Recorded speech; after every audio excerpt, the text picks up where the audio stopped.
आज की इस क्लास में मैं एक सेंटेंस और ऐड करना चाहूंगा कि आप में से जितने भी स्टूडेंट यहाँ वो बैठे हैं जिन्होंने ऑर्गेनिक केमिस्ट्री के मिड क्लास में ज्वाइन किया था या जिनको अभी बिल्कुल भी नहीं आती है, तो मैं उनके लिए एक पॉजिटिव सेंटेंस यहाँ पे देना चाहूंगा कि अगर उन्होंने बिल्कुल भी नहीं पढ़ा हुआ है तो आप यहाँ से शुरुआत करके मेरी हर एक सेंटेंस को, हर एक चीजों को जो मैं आज बताऊं उनको ध्यान रखना कि इसी तरीके से एक रिएक्शन प्रोसीड होगी। अब देखो जरा, आज का जो दिन है ना बेटा बहुत स्पेशल है। स्पेशल इस वजह से है क्योंकि आज ऑर्गेनिक केमिस्ट्री के ऐसे क्वेश्चंस के बारे में हम लोग बात करेंगे जिसके बारे में सर कहते हैं कि डिक्टो ऐसे ही क्वेश्चन आपके एग्जाम में फंस सकते हैं। और ये कहीं ना कहीं या तो पहले सीबीएसई बोर्ड एग्जाम में आया हुआ क्वेश्चन होगा, और अगर क्वेश्चन अगर वो नहीं है तो मैंने प्रेडिक्ट किया हुआ क्वेश्चन होगा। मतलब या तो मेरा प्रेडिक्टेड क्वेश्चन है जो मैंने खुद से प्रेडिक्ट किया है कि ये आ सकता है, और या फिर आया हुआ क्वेश्चन है। तो आपको डेफिनेटली ये शीट करनी ही है, हर तरीके से हर संभव प्रयास आपको फुली सॉल्व करनी है। और इसके लिए आपके पास कुल मिलाकर के 24 आवर्स हैं, 24 घंटे हैं करने के लिए। 24 घंटों के अंदर ये शीट आपको पूरी करके देनी है, ठीक है ना। तो अभी देखते हैं बेटा, सबसे पहला क्वेश्चन मैं इनिशिएशन करवा रहा हूँ और ये बताऊंगा कि ये शीट जो है कैसे होगी, ठीक है ना। हम अपना मेंटल स्ट्रेंथ जितना भी ऑर्गेनिक केमिस्ट्री हमने सीखी है, पूरी मेंटल स्ट्रेंथ हम यहाँ पे लगाने वाले हैं। Should begin. फिलहाल शीट को देंगे आराम, आपके पास जो शीट है फिजिकल शीट है उसको रोकेंगे और पूरा जो अटेंशन जो होना चाहिए वो यहाँ बोर्ड पे होना चाहिए। तो देखो बेटा, एग्जाम में एक प्रश्न कैसे पूछा जाता है, क्वेश्चन लिखा आता है, ये लॉन्ग आंसर्स में आता है, 5 नंबर का आता है। 5 नंबर का लॉन्ग आंसर है, मतलब इसमें से 2 या 3 पार्ट, 3 से ज्यादा पार्ट आज तक दिए नहीं गए सीबीएसई ने, इन 3 पार्ट को 5 नंबर में वो कन्वर्ट करता है। यानी कि एक कन्वर्जन 1 नंबर का होता है, 2 कन्वर्जन होते हैं 2-2 नंबर के, यानी कि 5 नंबर का लॉन्ग आंसर यहाँ पे है। और यकीन मानो इस 5 नंबर के लॉन्ग आंसर को विद इन 30 सेकंड आप कर सकते हो, 30 सेकंड के अंदर। सीबीएसई बोर्ड एग्जाम 5 नंबर के लॉन्ग आंसर के लिए फिजिक्स, बायोलॉजी और दूसरे सब्जेक्ट में जो घंटों लग जाते हैं, इसे करने के लिए आप केवल 30 सेकंड में पूरा कर सकते हो 5 नंबर। अब मैंने अपनी मेहनत अपनी साइड से पूरी कर दी है क्वेश्चन देने की, अभी इनिशिएशन में आज करा रहा हूँ। आपके पास है 24 घंटे इन सारे क्वेश्चन को लगाने के लिए। कल भी डाउट क्लास होगी इनकी और एनसीईआरटी जो एल्डिहाइड कीटोन कार्बोक्सिल के चल रहे हैं वो, ठीक है। लेकिन बेटा यहाँ पे आने के लिए आपको फुल स्ट्रेंथ लगानी पड़ेगी, पूरी स्ट्रेंथ लगानी पड़ेगी। जितना भी ऑर्गेनिक केमिस्ट्री का ज्ञान है जो पढ़ा है वो सारा का सारा यहाँ पे यूज करना पड़ेगा, ठीक है। So let begin. First question, question कैसे आता है मैं आपको बता दूं। क्वेश्चन पूछा जाएगा कि यहाँ पे पूछा जाएगा the most important question for the CBSE board. Question ऐसे लिखा होता है, एक इक्वेशन लिखी होती है। अब उस इक्वेशन में क्या होगा कि कोई कंपाउंड दे रखा होगा, फिर गिब्स आउट के ऊपर कुछ रीजेंट्स दे रखे होंगे, और रीजेंट्स के बाद फिर एक और ए बी सी डी करके दे रखा होगा, फिर से गिब्स आउट के ऊपर कुछ दे रखे होंगे। तो आपको वो जो बीच में जो A B C D P Q R या फिलिंग द ब्लैंक्स जो होगा वो आपको बताना है कि वहां क्या होगा। अब उसके लिए एक बात और समझ लो जरा, जब भी 12th में एक बात समझ लो कि जब भी आप कोई भी केमिकल इक्वेशन लिखो तो इतनी मेच्योरिटी तो लेके आ जाओ कि कोई भी केमिकल रिएक्शन गिब्स आउट के ऊपर बिना कुछ मेंशन करे पॉसिबल ही नहीं है। या तो कोई इनऑर्गेनिक केमिस्ट्री की रिएक्शन है जो कि बहुत सिंपली हो जाती है कि एक रिएक्टेंट की दूसरे रिएक्टेंट से रिएक्शन कराओ और वो कंप्लीट हो जाती है, ठीक है। और बहुत सारे केसेस में क्या होगा कि जब तो कंपाउंड की रिएक्शन होगी तो इनऑर्गेनिक केमिस्ट्री में ऐसा होता है जो छोटी छोटी रिएक्शन हो, जैसे कि 10th में सीखा था एसिड और बेस की रिएक्शन सीखी थी, हाइड्रोक्लोरिक की सोडियम हाइड्रोक्साइड से रिएक्शन करवाते हैं, सोडियम क्लोराइड वाटर बन जाता है और उसके लिए कोई स्पेशली रिएक्शन कंडीशन की आवश्यकता नहीं है। लेकिन ऑर्गेनिक केमिस्ट्री की जितनी बड़ी भी रिएक्शन होती हैं, एक आध परसेंट में एक्सेप्शन की नहीं कह सकता, बाकी सारी रिएक्शन में प्रेजेंस की आवश्यकता होती है। प्रेजेंस का मतलब होता है रिएक्शन कंडीशंस, कि आप किन कंडीशंस में अपनी रिएक्शंस को करवा रहे हैं। यानी कि अगर आप एक रिएक्शन लिख रहे हो कॉपी में या अपने एग्जाम पेपर में और आपने गिब्स आउट के ऊपर कुछ मेंशन नहीं किया है, इसका मतलब रिएक्शन गलत है। तो ये आदत तो आपको डालनी ही होगी। अब जब इस आदत के साथ मेहनत करोगे तो definitely you will mature in organic chemistry. यानी कि ये सेंटेंस याद कर लो कि whenever you writing chemical equation about any chemical reaction and you are not mentioning the reagent or compound on the above or below the sign of Gibbs out, Gibbs out के ऊपर अगर आप कुछ mention नहीं कर रहे हो इसका मतलब रिएक्शन इनकम्प्लीट है। चाहे रिएक्टेंट और प्रोडक्ट आप ठीक ठीक लिख दो, लेकिन अगर गिब्स आउट के ऊपर कुछ नहीं है, I will not like provide you marks. मैं आपको मार्क्स नहीं दे सकता और ना ही कोई टीचर दे सकता।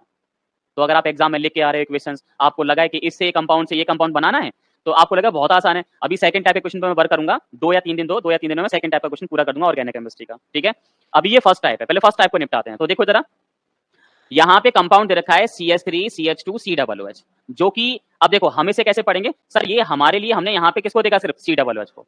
हमें कार्बन की चेन से क्या ही मतलब है, कोई मतलब नहीं है। हमने देखा कि ये कंपाउंड एक कार्बोक्सिलिक एसिड है। अब कार्बोक्सिलिक एसिड के बाद एक गिब्स आउट लगा हुआ है, गिब्स आउट के ऊपर यहाँ पे क्लोरीन गैस है और रेड फास्फोरस है। उसके बाद यहाँ कुछ ना कुछ बना होगा, यहाँ मिसिंग है लेकिन डेफिनेटली यहाँ पे कुछ ना कुछ बना होगा, सपोज दैट यहाँ पे ए बना होगा। और फिर उस कंपाउंड की रिएक्शन किससे कराई जा रही है, एल्कोहलिक के वैसे कराएंगे, तो यहाँ पे कोई ना कोई कंपाउंड क्या मिलेगा, बी। अब आपको ये पहचानने है कि यहाँ पे कौन कौन से कंपाउंड बनेंगे, ठीक है। Should I start. तो देखो बेटा, अब इक्वेशन मुझे यहाँ पे याद हो चुकी है। फर्स्ट इक्वेशन क्या है, ध्यान से देखेंगे बेटा।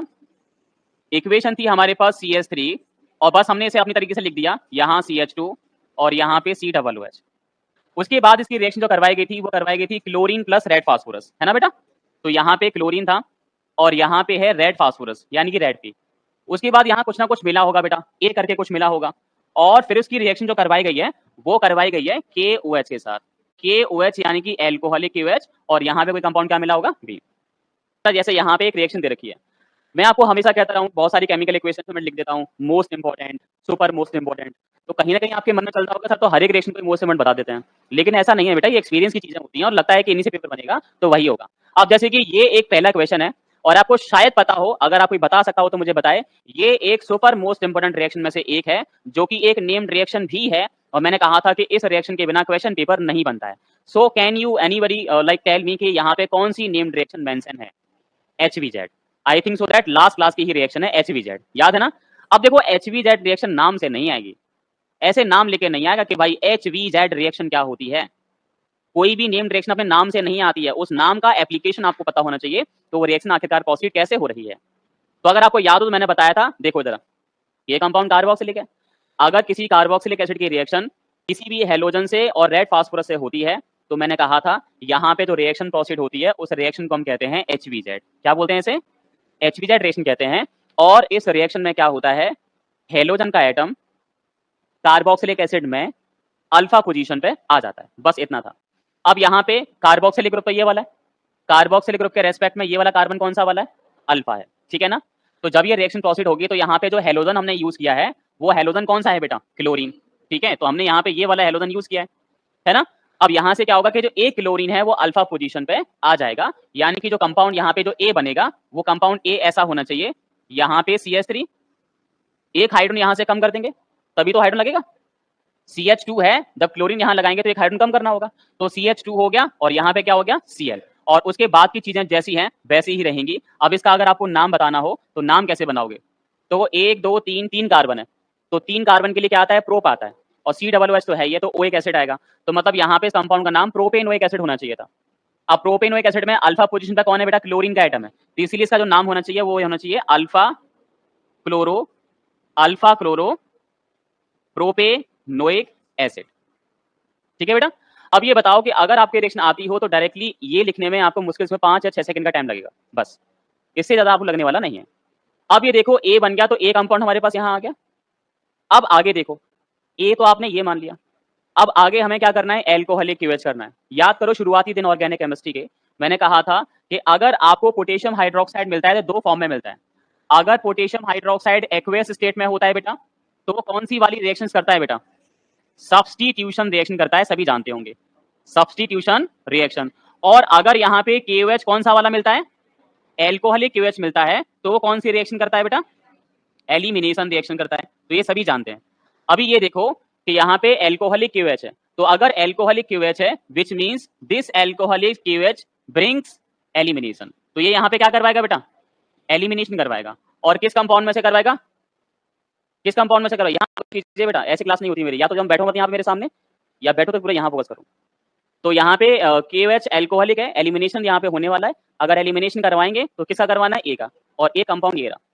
तो एलिमिनेशन के दौरान मैंने ये कहा था कि जब भी एलिमिनेशन होता है तो अल्फा कार्बन से हटा है हेलोजन का एटम और बीटा कार्बन से हटा है हाइड्रोजन का एटम, तो अल्फा पे हेलोजन है कि नहीं है, और बीटा पे हाइड्रोजन है कि नहीं है।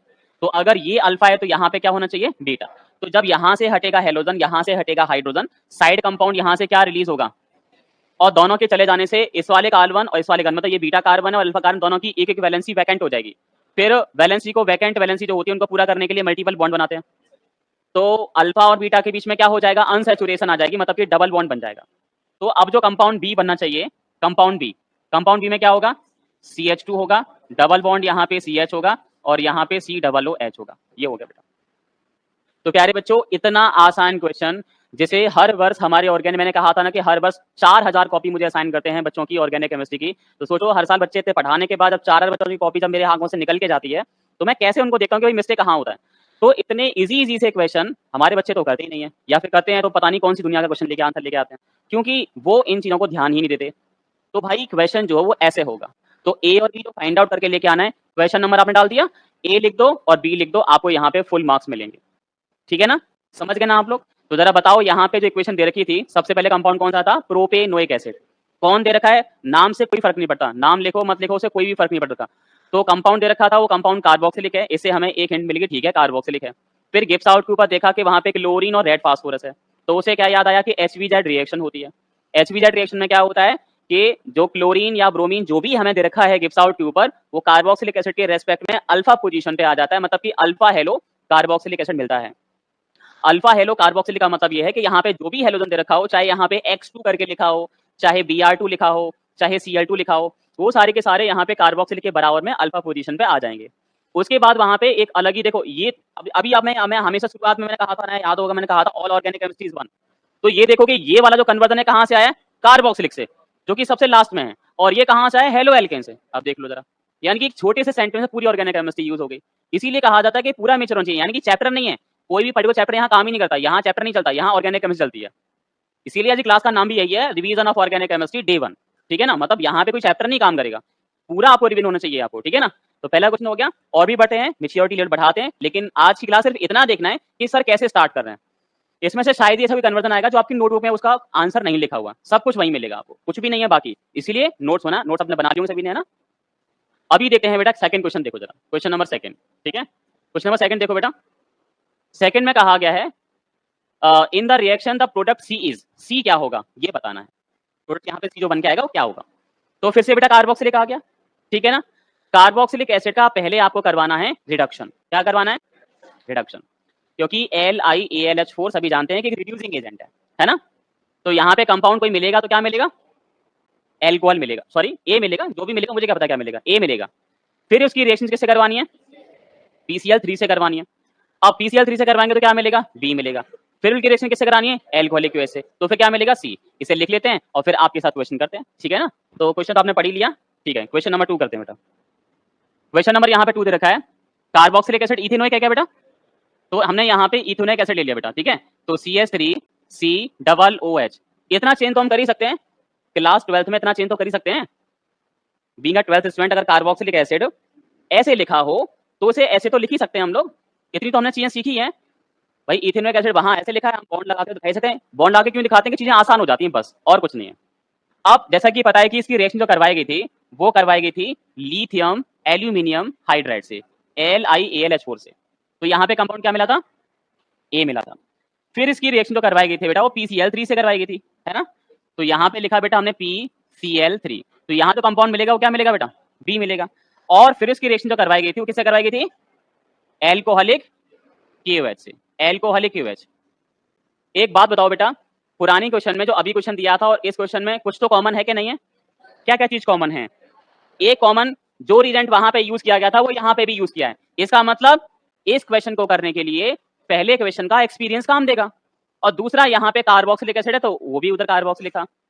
अब मुझे ये बताओ कि ये क्वेश्चन अगर वास्तव में इसे बिलोंग करना चाहूँ किसी टॉपिक में, तो ये टॉपिक कहाँ आना चाहिए, ये टॉपिक आना चाहिए chemical properties of carboxylic acid, क्योंकि ये रिएक्शन कहाँ से स्टार्ट हो रही है, तो कार्बोक्सिलिक की प्रॉपर्टी ही रही होगी, है ना। तो लेट बिगिन। अब यहाँ पे सब चीजों के बारे में एक एक करके इंट्रो करना है। देखो सबसे पहले लिथियम एल्यूमिनियम हाइड्राइड, तो हम लोग यहाँ पे ऐसे याद करते हैं, मतलब ऐसे करते हैं जैसे कि हमें सभी को पता है कि LiAlH4 जो है क्या है, और PCl3 क्या है, PCl3 एक न्यूक्लियोफाइल है ना, PCl3 क्या है, न्यूक्लियोफाइल। और एल्कोहलिक QH क्या करता है, सब्स्टिट्यूशन के एलिमिनेशन, एलिमिनेशन मतलब ये यहाँ पे एक एलिमिनेटिंग रीजेंट है ना। ये यहाँ पे क्या है बच्चों, यहाँ पे एलिमिनेटिंग रीजेंट। तो सबके बारे में पता है, और यही तो होते हैं बेटा केमिस्ट्री के टूल्स। अगर ये पता है तो फिर कंपाउंड क्या करेगा, कुछ नहीं, हमें सब पता है क्या करना है। सो लेट बिगिन, शुरुआत करिए बेटा, शुरुआत करते हैं। क्या करवाना है भाई, रिड्यूसिंग एजेंट है ना, तो वो क्या करवाता है, रिडक्शन। और रिडक्शन के प्रोसेस में जो भी रिड्यूसिंग एजेंट होता है वो कंपाउंड को क्या देता है, हाइड्रोजन। तो अगर इस कंपाउंड को हम हाइड्रोजन देंगे तो पॉसिबल कंपाउंड क्या होना चाहिए, एल्कोहल। कार्बोक्सिलिक से क्या बन सकता है, एल्कोहल। तो यहाँ पे जो कार्बोक्सिलिक एसिड था वो कितने कार्बन का था जरा बताओ, 2 कार्बन का, है ना। तो जो एल्कोहल भी बनेगा वो कितने कार्बन का बनेगा, क्या हम 2 कार्बन वाले एल्कोहल को जानते हैं, क्या फॉर्मूला होता है उसका, CH3CH2OH, यही होता है ना, पक्का ना।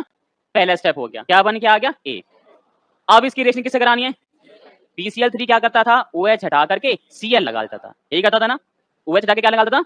अच्छा इस रिएक्शन में अगर मैं साइड कंपाउंड पूछूं, साइड कंपाउंड यहाँ पे क्या निकलेगा, और जब ये PCl3 जब यहाँ रिएक्शन करता था एल्कोहल से, ये एल्कोहल की प्रॉपर्टीज है, मैंने एल्कोहल की रिएक्शन PCl3 से करवाई थी, है ना।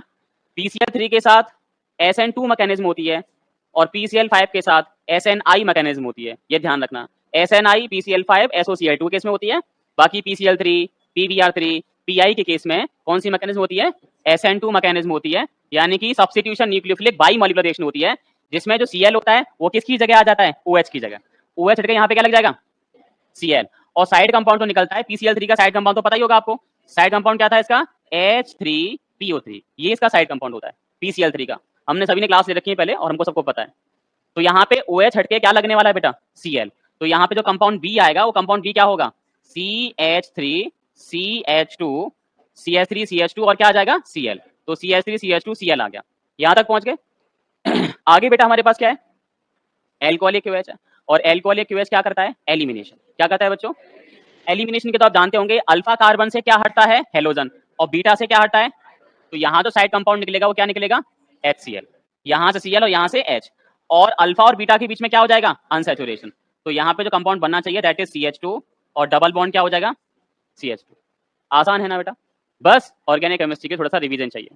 इस क्वेश्चन को करने के लिए हमें पता था एक कार्बोक्सिलिक एसिड दे रखा था, फिर गिब्स आउट के ऊपर LiAlH4 है, विच इन्फॉर्म अस, जो कि हमें जानकारी दे रहा है कि जो भी कंपाउंड हमें दे रखा है उस कंपाउंड का रिडक्शन करना है, बिकॉज जो खुद मेंशन है वो एक रिड्यूसिंग एजेंट है। फिर दे रखा था PCl3। PCl3 एक न्यूक्लियोफाइल है जो कि न्यूक्लियोफाइल देता है, कौन सी वाली? Cl। अगर PBr3 होता तो Br दे देता, PI3 होता अगर PCl5 होता Cl दे देता, SOCl2 होता Cl देता। ये सारे न्यूक्लियोफाइल में ही आते हैं। उसके बाद KOH एल्कोहलिक था तो अभी पढ़ा था एलिमिनेशन। एलिमिनेशन के लिए कौन कौन सी बातें ध्यान रखते हैं? Alpha beta. अल्फा से क्या हटता है? हेलोजन। बीटा से क्या हटता है? ये दोनों साइड निकल जाते हैं, साइड कंपाउंड बना लेते हैं। अल्फा बीटा क्या हो जाता है? अनसैचुरेशन, डबल बॉन्ड बन जाता है। ठीक है ना? Question number 2 is completed.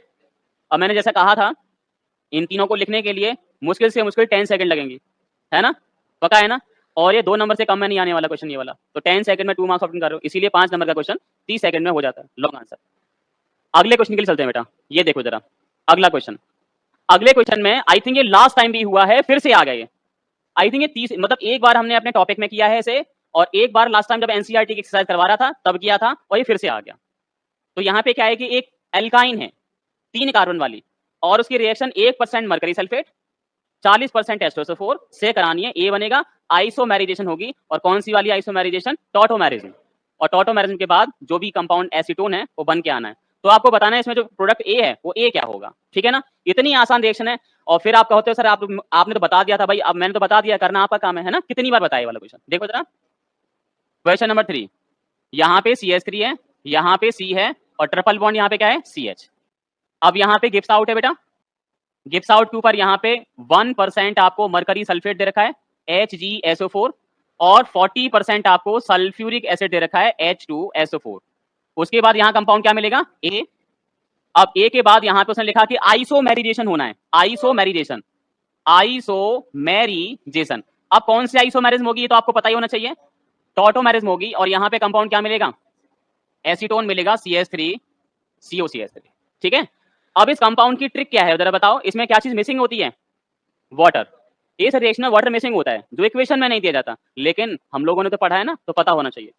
क्योंकि अगर 1% मरकरी सल्फेट है तो 99% क्या होगा? पानी होगा।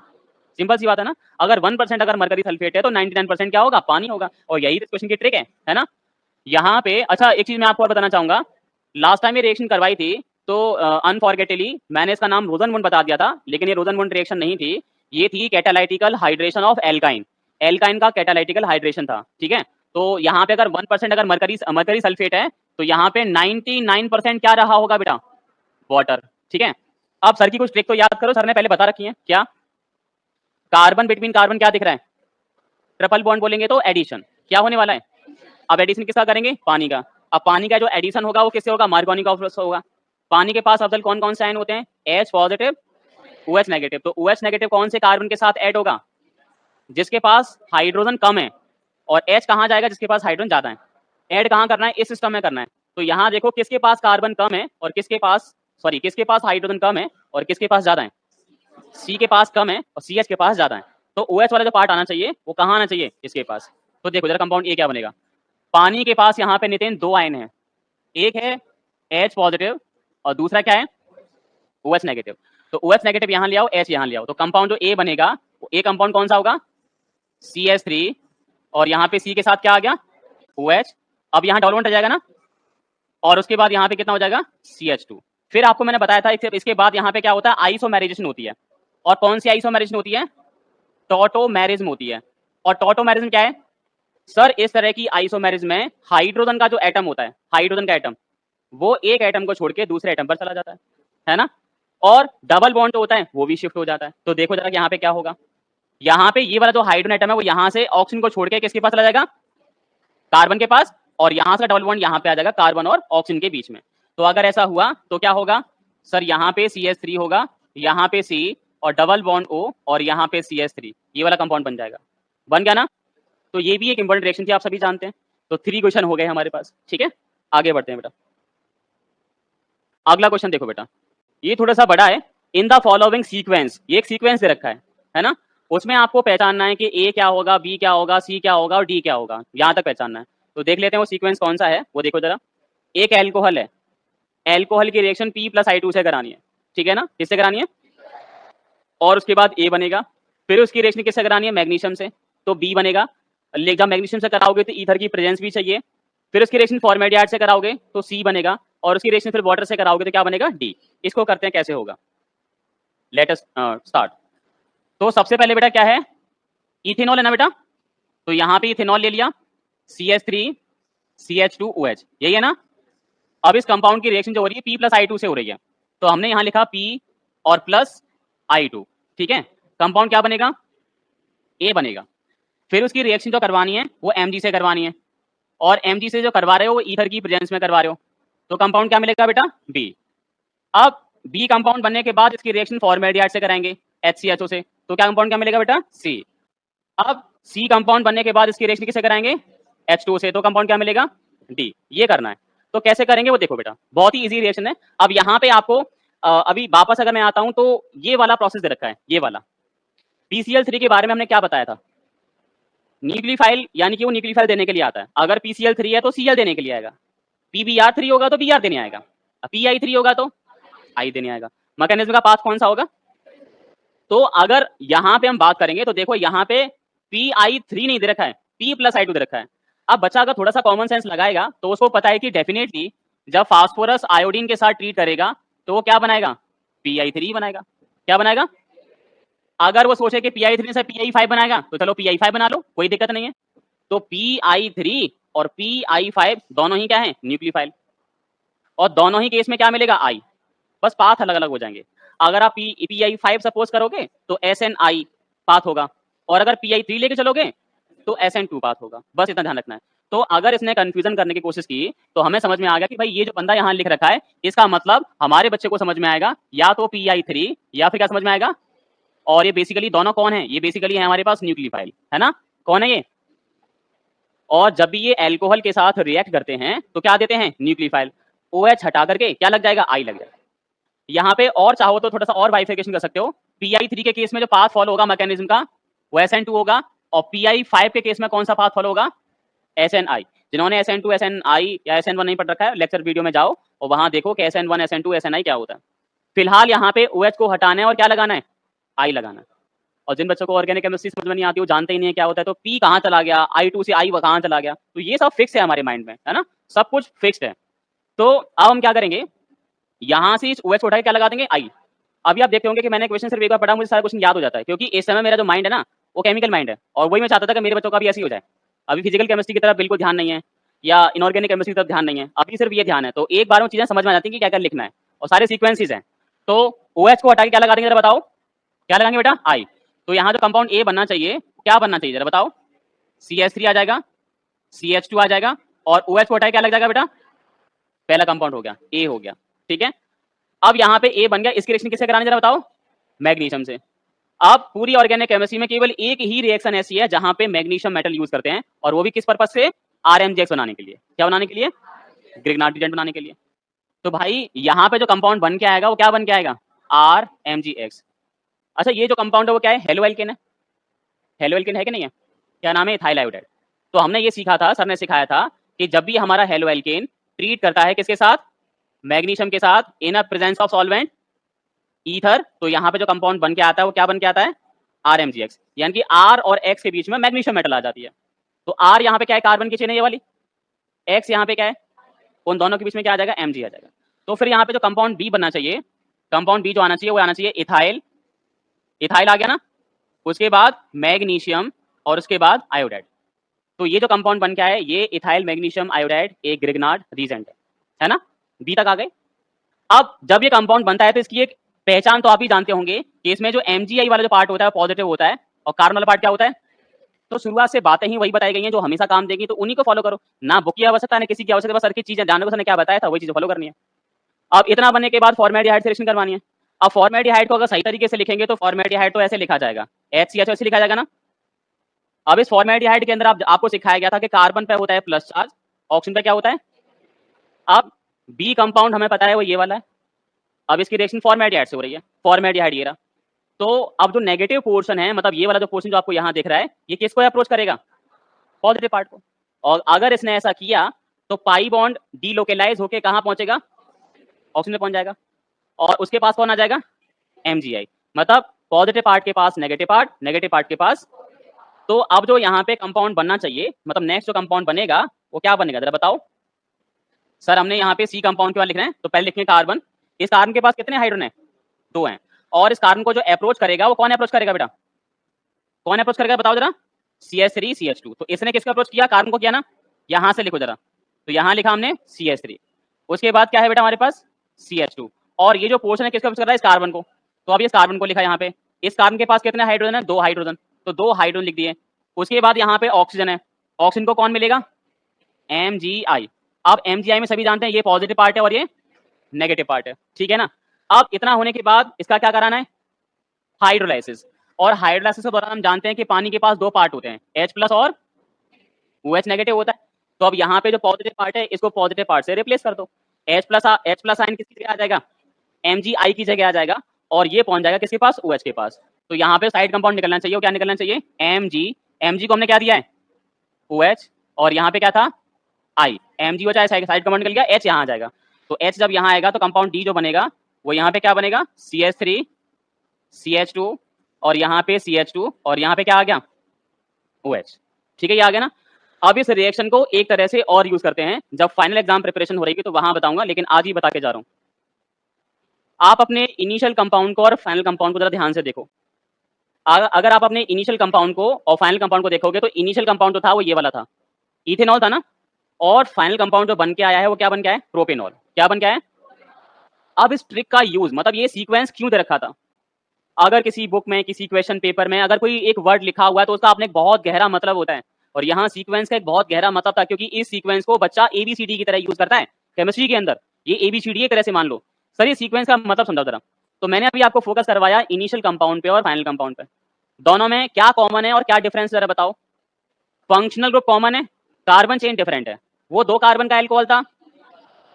तो कभी भी ऑर्गेनिक केमिस्ट्री में ऐसी सिचुएशन आ जाती है कि हमें एक एल्कोहल दे रखा होता है, whatever carbon mentioned over there don't care, लेकिन जो एल्कोहल बना के लेके आना है उसमें एक कार्बन एक्स्ट्रा है। अब जैसे कि इथेनॉल से प्रोपेनॉल बनाना है तो मतलब एक कार्बन बढ़ाना है, प्रोपेनॉल से ब्यूटेनॉल लेके आना है तो एक कार्बन बढ़ाना है। तो कार्बन जब भी बढ़ाना हो एक कंपाउंड के अंदर, वो भी एल्कोहल के केस में, तो सबसे अच्छा तरीका होता है RMGX ट्रीटमेंट। क्या होता है, RMGX ट्रीटमेंट करके आप बड़ी ही आसानी से कंपाउंड में चीजें बढ़ा सकते हो, ठीक है ना। पहले क्या करोगे, एल्कोहल लोगे, उसका RMGX ट्रीटमेंट करवाओगे, फिर RMGX की रिएक्शन कैसे कराओगे, फॉर्मेल्डिहाइड से, ठीक है। तो कार्बन बढ़ाने के लिए क्या यूज किया जाता है, RMGX। और एक कंपाउंड और भी है जो कार्बन बढ़ाने के लिए यूज करते हैं, और वो है KCN। पूरी केमिस्ट्री में 2 ही तरीके हैं, जब भी कार्बन बढ़ाने के लिए दिया जाता है हमको तो 2 ही तरीके हैं। पहला तरीका है RMGX ट्रीटमेंट और एक KCN ट्रीटमेंट। KCN के द्वारा भी कार्बन बढ़ाने का काम करते हैं और RMGX के द्वारा भी कार्बन बढ़ाने का काम करते हैं। तो मैं इसे यहाँ पे नोट करके लिखना चाहूंगा, एक नोट लिखना चाहूंगा, RMGX and KCN, RMGX and KCN treatments are used for, किसके लिए यूज करते हैं, for increase carbon atom in organic compound. किसी भी ऑर्गेनिक कंपाउंड में अगर कार्बन एटम बढ़ाने हो तो ये ट्रीटमेंट करा जाता है। अब इनमें से KCN कब यूज किया जाता है, और RMGX कब यूज किया जाता है? आसपास आप अपने इस एरिया में तो घूमे ही होंगे आप लोग, इस एरिया में आप लोग घूमे हैं ना, आसपास के एरिया में 2-4-5 किलोमीटर तो एरिया में घूमे होंगे ना। ये अपना एक आसपास एक अपने पास ही एक बहुत अच्छी क्रॉसिंग है, बहुत फेमस है, रामबाग, नाम सुना है ना। अगर और इधर जाएंगे तो इधर एक रूरल एरिया है, फिरोजाबाद, शिकोहाबाद, बहुत रूरल एरिया इधर का है। इधर जाएंगे तो अपने मथुरा, दिल्ली, कोशी सब जाते हैं। तो अगर इधर से उधर जाना है ना, तो आपको रामबाग तो आना ही पड़ेगा, आना पड़ेगा ना। तो याद रखो कि ऑर्गेनिक केमिस्ट्री में कुछ स्टेप ऐसे होते हैं जहां पे कुछ नया कंपाउंड बनाने के लिए पहले आपको उस कंपाउंड को तो बनाना ही पड़ेगा। तो जो RMGX ट्रीटमेंट होता है, ये होता है बेटा एल्कोहल के साथ, है ना, एल्कोहल के साथ। और KCN ट्रीटमेंट जो होता है वो RX के साथ होता है। मतलब अभी तो एक एल्कोहल से दूसरा एल्कोहल बनाए अधिक कार्बन के साथ। मान लो कि किसी केस में एल्कोहल नहीं है, कुछ और कंपाउंड है, लेकिन आपको यहाँ पे लेकिन जैसे अमाइन दे रखा है, CH3 CH2 NH2 दे रखा है और प्रोपेनॉल लेके आना है। तो एक बात तो समझ में आ चुकी है कि अमाइन में 2 कार्बन थे और एल्कोहल में 3 कार्बन, मतलब कार्बन तो बढ़ाना ही है। अब कार्बन बढ़ाना है, इसका मतलब मुझे क्या करना है कि कंपाउंड में RMGX या KCN ट्रीटमेंट दोनों में से कोई सा भी लगाना है। अब कौन सा लगाओगे? आप उस अमाइन को आप उस अमाइन को RX में बदल सकते हो या एल्कोहल में बदल सकते हो, ये आपकी डिपेंडेंसी पे डिपेंड करेगा। अगर आपने उस अमाइन को एल्कोहल में चेंज कर लिया, आप जानते हैं, तो फिर RMGX ट्रीटमेंट करो। और आपने जब उस अमाइन को हेलोएल्केन में चेंज कर लिया तो KCN ट्रीटमेंट करो। इनके भी एक्सपीरियंस मैं आपको करवाऊंगा, लेकिन मैं आपको ये पॉइंट्स आपको बता दिए। यानी कि डायरेक्टली कोई कन्वर्जन नहीं हो सकता, जैसे कि यहाँ तो डायरेक्टली ही हो रखा है, लेकिन ध्यान रखें कि कोई भी कंपाउंड अगर उसमें कार्बन बढ़ाने हैं तो या तो RMGX ट्रीटमेंट या KCN ट्रीटमेंट। RMGX के साथ रिएक्शन जब करवाओगे जब आपके बराबर में एल्कोहल होगा, KCN जब करवाओगे जब आपके पास कंपाउंड हेलोएल्केन होगा। अब आपको ध्यान देना, अगर वो हेलोएल्केन और एल्कोहल प्रॉपर दे रखा है तो टेंशन की बात ही नहीं है, फिर तो डायरेक्टली RMGX करवाओ और फॉर्मेल्डिहाइड के साथ रिएक्शन हाइड्रोलाइसिस करवाओ, बन जाएगा कंपाउंड। लेकिन मान लो कि एल्कोहल ही नहीं होता, कोई और कंपाउंड है, तो पहले उसे क्या बनाना पड़ेगा? एल्कोहल। फॉर एग्जांपल यहाँ पे इथाइल एल्कोहल नहीं है, यहाँ पे इथाइल क्लोराइड होता। क्या होता? इथाइल क्लोराइड होता। तो मैं यहाँ पे कंपाउंड है अलग तरीके से करता, फिर मैं KCN के साथ ट्रीटमेंट करता। वो भी करके दिखा देंगे, अभी हो सकता है कि अगले क्वेश्चन में आ जाए ऐसा कुछ। 8 वाला ही है क्या? ये देखो भाई आ गया, नेकी और पूछ आ गया। 8 वाले भी डिस्कस कर लो भाई, है ना। ये देखो 8 वाला, अब यहाँ पे CH3Br है, KCN से करेंगे तो X मिलेगा, हाइड्रोलाइसिस करेंगे तो Y मिलेगा। अब KCN आया तो एक बात तो कन्फर्म, कार्बन बढ़ाने के लिए है ना। KCN काय के लिए आता है? तो पहले इसे लिख लो फिर करते हैं। यहाँ पे हमने कर दिया भाई, तो क्वेश्चन नंबर 8 करो भाई जरा। क्वेश्चन नंबर 8 था यहाँ पे CH3Br, है ना बेटा। इसकी रिएक्शन जो होगी बेटा वो किससे होगी बेटा? KCN से। किससे होगी? पोटेशियम साइनाइड, है ना। कंपाउंड क्या मिल रहा है? X। अब उसका क्या करा रहे हैं बेटा हम लोग? हाइड्रोलाइसिस। क्या करवा रहे हैं बेटा? यानी कि H3O+। अच्छा इसे एक तरीके से और लिखते हैं ना, क्या होता है?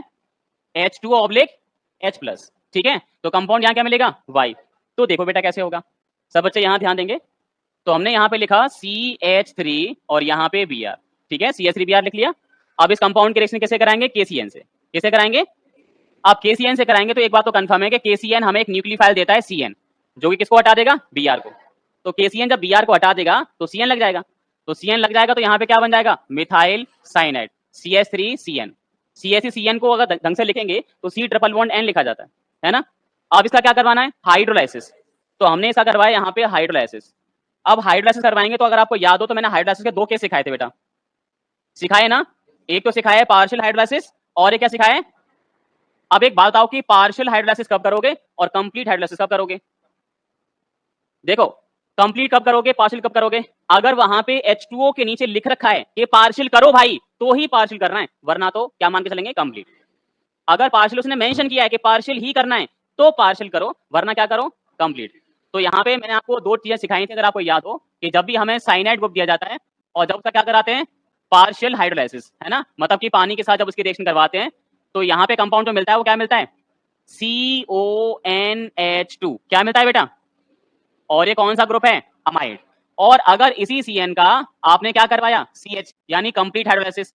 और कंप्लीट हाइड्रोलाइसिस में क्या होता है कि जो CN जो होता है वो किस में चेंज हो जाता है? कार्बोक्सिलिक एसिड में चेंज हो जाता है। तो अभी यहाँ मेंशन तो है नहीं बेटा, क्या चीज मेंशन नहीं है?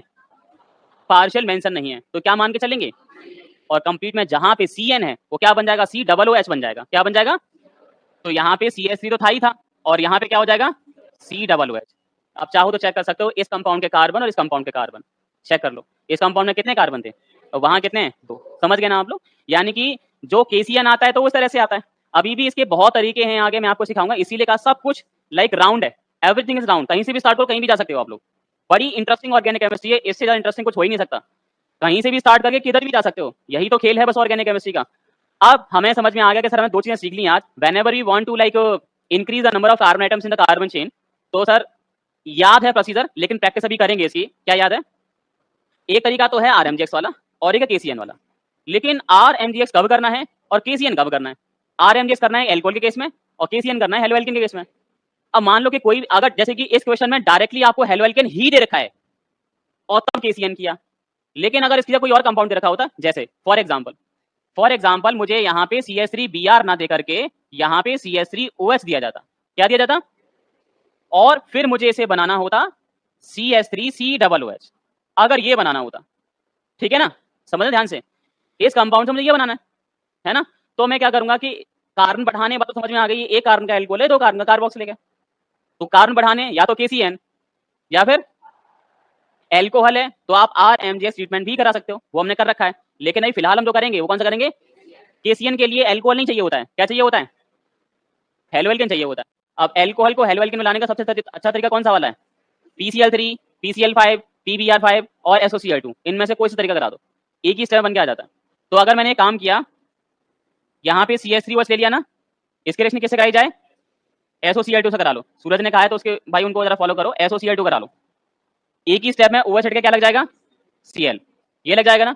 अब क्या करोगे, KCN, क्या करोगे, KCN डाल दो, CN यहाँ जाएगा, साइड कंपाउंड क्या निकलेगा, तो अब जो कंपाउंड बनेगा वह क्या बनेगा, CH3CN।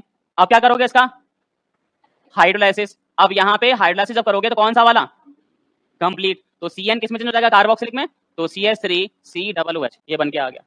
समझ गए ना आप लोग? यानी कि रेस्ट्रिक्शन रूल हैं, रूल्स पर ध्यान रखने हैं आप लोगों को, ठीक है ना। तो आज की इस क्लास में मैंने सिर्फ इनिशिएशन करा है, and you must go through this sheet. If your examination is not going on in school then you can take leave, and इसको पूरा करो एक दिन में।